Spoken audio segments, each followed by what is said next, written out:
Alors, la vidéo précédente sur la consanguinité, c'est le meilleur moyen d'amener des déductions équivoques, problématiques, hein. Donc, trois précisions. Trois précisions supplémentaires comme prélude à la vidéo précédente, hein.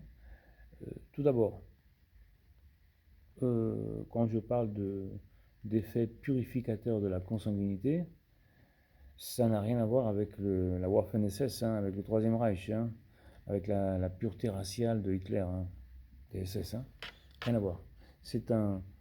L'eugénisme n'a rien à voir là-dedans. C'est un effet purement naturel qui est quantifié dans la génétique des populations, qui se calcule, où la progéniture, l'individu qui hérite des deux allèles qui traînaient chez les parents, s'il y a un seul si lui l'hérite et que la pathologie grave est apparente, s'exprime, eh bien ses chances de reproduction sont amoindris et donc il ne va pas reconduire cet allèle récessif non exprimé. Donc ça s'arrête avec lui. Et si au fil des générations, cette consanguinité refait le même procédé d'apparition chez un descendant, au fur et à mesure, ces descendants ces progénitures qui a la pathologie apparente exprimée, eh bien, il freine la reconduite de cet allèle. C'est l'effet purificateur progressif. C'est très étudié et c'est très démontré. Hein. Le deuxième point qui peut prêter à quiproquo, c'est qu'évidemment, je ne recommande pas la consanguinité lorsque j'explique que consanguinité, la corrélation consanguinité-apparition de maladie n'est pas directe, c'est indirect. Hein. La consanguinité augmente la probabilité d'expression de gènes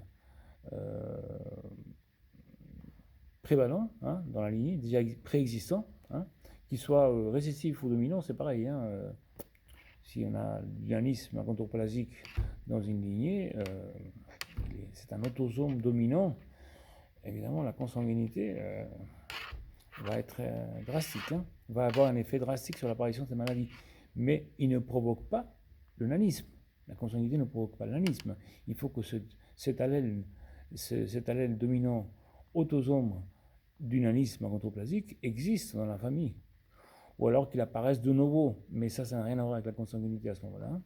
Donc, deux personnes souffrant de nanisme achondroplasique qui ne sont absolument pas consanguins, lorsqu'ils se reproduisent entre eux, il y a beaucoup de chances que les enfants aient du nanisme. Hein. Donc voilà, même plus que beaucoup de chances. Hein. Donc voilà, ça n'a rien à voir avec la consanguinité, c'est vraiment l'existence de tel allèle ou de tel gène dans la famille qui est le problème principal, non pas la consanguinité. Voilà, c'est pour ça que dissocier les choses, c'est bien. Pour les sciences, c'est une excellente chose de bien dissocier les choses. C'est un exemple parallèle, hein, maintenant. Par exemple, il y a depuis l'époque de Mendel, on parle de gènes dominants, d'allèles dominants et récessifs. D'accord ? De dominance récessivité. Pour expliquer les yeux bleus, on l'explique toujours scolairement par deux allèles yeux bleus vont exprimer le caractère yeux bleus. Un allèle brun qui est dominant suffit pour exprimer les yeux bruns. Voilà. C'est comme ça qu'on l'a toujours appris à l'école. Mais certaines personnes se sont posé la question, mais pourquoi est-ce qu'il est dominant ? Est-ce que l'allèle est dominant ou récessif en soi, ou est-ce qu'il se passe quelque chose d'autre ? Et pourquoi ? La question pourquoi qu'on ne veut jamais poser en science est tout à fait légitime.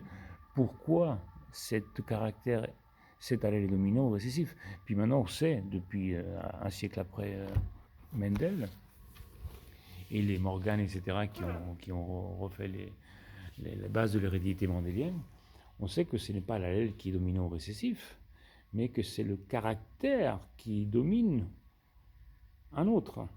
Par exemple, il peut y avoir codominance. deux allèles dominants, dits dominants, s'expriment ensemble. Il y a codominance, donc ils se font un mélange des deux. Et il y a des caractères qui sont plus pénétrants que d'autres, une pénétrance différente. Et voilà, donc ce n'est pas l'allèle qui domine le récessif, c'est le caractère qui domine, ou qui codomine, ou qui s'escamote par rapport à l'autre. Ce n'est pas l'allèle en soi qui est dominant. Et il y a aussi un autre effet, donc un caractère dominant peut être dominant pour ce côté-ci, et le même caractère, le même allèle qui exprime différents caractères dans l'individu peut être récessif pour un autre point de vue. Par exemple, la sickle cell anémie, l'anémie falciforme, est un caractère dominant pour ce qui concerne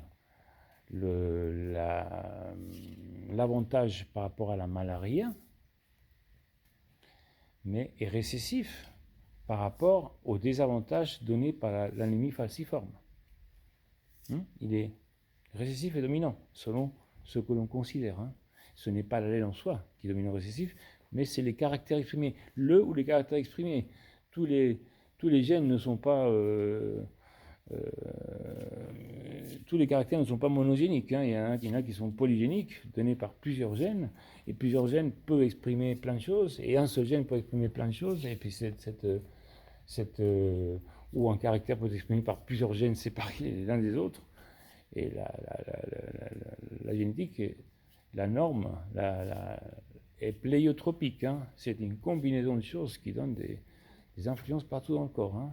Certains allèles, certains gènes détériorés, on le sait, parce ils sont mutants, une détérioration, donnent les mêmes conséquences sur l'organisme, quelle que soit leur détérioration, parce que comme ils ne marchent pas, ils ont les mêmes conséquences pathologiques sur l'organisme, mais pas à un seul niveau, à plusieurs niveaux. Sur le foie, sur les yeux, voilà. Le gène de l'albinisme, par exemple, fait qu'on ne fabrique pas de mélanine, donc on est blanc de peau, rose. On a les yeux qui ne sont pas assez pigmentés, donc ils sont un peu rougeâtres, un peu rosâtres. Mais il y a aussi des conséquences oculaires, sur la vision, etc., etc. Il y a plein de conséquences. Et certains gènes ont des conséquences multiples. D'accord? Donc, ça, c'était pour expliquer que c'est important dans les sciences, ces nuances-là. Parce que, par exemple, on reprend le gène de l'achondroplasie, par exemple, du nanisme achondroplasique, un gène, c'est un allèle dominant. Si on l'hérite, on attrape l'achondroplasie, on est là. Et c'est en fait, c'est un effet sur une sorte de protéine, appelons ça une protéine entre guillemets, qui donne l'ordre ou pas à la croissance, donne l'ordre de croître ou de ne pas croître. D'accord? Qui lance la croissance ou qui l'arrête, qui gère la croissance. Si on n'a pas cet allèle achondroplasique, on croît normalement. Les membres croissent à leur longueur prévue, si on veut, prévue entre guillemets, à longueur optimale, une croissance normale.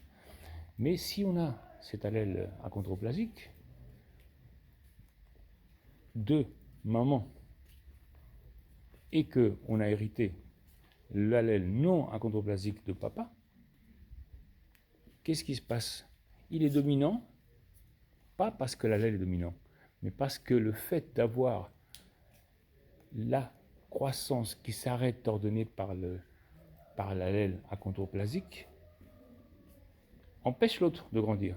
Si les deux ordres, par les deux allèles, sont donnés de croître et de ne pas croître, c'est celui-ci de ne pas croître qui arrête l'autre. Et donc du coup, il est dominant. C'est comme si on mettait deux robinets. Un de papa qui marche, qui s'ouvre et laisse l'eau couler, et un de maman qui empêche l'eau de couler. Deux robinets sur le même tuyau. Lorsque maman coupe, même si le tuyau de papa est ouvert, la croissance, eh bien ça ne grandit pas. Et donc c'est pour ça que le robinet de maman est dominant. Ce n'est pas le fait que l'allèle en lui-même soit dominant, c'est dans le caractère même que ça marche. Et la plupart des exemples d'allèles dits dominants sont en fait des caractères dominants récessifs pour des raisons à peu près similaires. De dominance de l'un par rapport à l'autre, pour des raisons similaires, des fois de combinaison de couleurs, etc. etc. Voilà. Donc c'est important de se distinguer en science, hein, pour bien comprendre les mécanismes des choses qui sont en place. Pour la consanguinité, c'est pareil. Hein. Bien comprendre, la consanguinité ne déclenche pas de maladie. Hein, c'est vraiment pas ça. Hein. Les maladies doivent être préexistantes dans la lignée pour que la consanguinité leur permette d'émerger. D'accord ? Voilà.